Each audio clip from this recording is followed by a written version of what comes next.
In the kitchen today, I love milkshakes. The older I get, the more of a sweet tooth I have. And I love to get a root beer float sometimes, but I love a shake, a vanilla shake. And I've always wondered, can you make these at home as good as you can get, at Dairy Queen, or here in the Midwest, we have what's called Culver's. Oh man, I'll tell you what, they are so good. And I didn't want to spend a whole lot of money, and I wanted something that had a lot of stainless steel and a lot of power. This thing's got 2 speeds. They're from Vevor. You know how I like the Vevor stuff. This is their milkshake machine. We're going to show you online, show you how much it costs. And of course, we're going to try making a milkshake. Let's get started. All right, here it is, folks, Vevor.com. I'll leave the link down below to get directly to this. $70, 2 speeds, a lot of stainless steel. This thing is very compact, so it's going to be easy to store. And it also looks slick enough that you could leave it out because it's a nice piece of a lot of stainless steel there.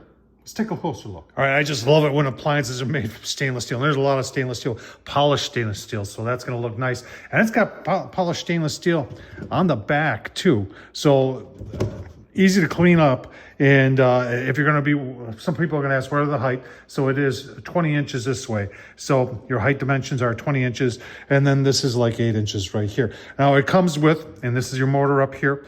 You've got plugs in right back there. You've got your switches here. So you've got that's your low speed.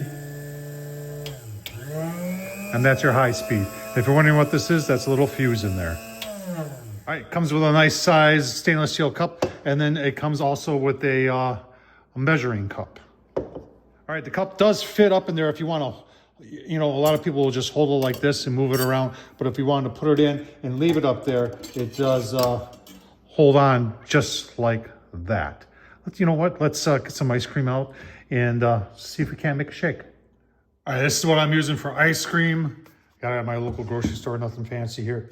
Then a little bit of whole milk, and you can see what we've got in there. Now, sometimes it helps just to let it, because a lot of times if you're getting in a restaurant, times it's made with soft serve. So we're gonna put a little bit of milk in there. And then we're gonna just turn things on here.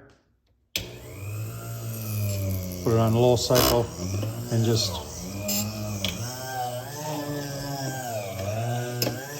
back and forth like that.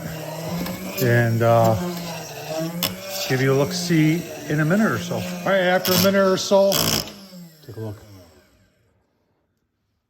Oh yeah, nice and thick. Let's try it out. All right, there's our milkshake. Oh man. Take a little taste test here. All right, that's actually very good. I did it myself with the help of Vevor. I'll leave a link down below, folks. Hope this was helpful. Always wanted one of these. Can't wait to experiment a little bit more with it. It's going to be a lot of fun. Hope you enjoyed this. Like I said, I'll leave a link down below. Tom, Horsman at YouTube. Thumbs up, leave a comment. And as always, thanks for watching.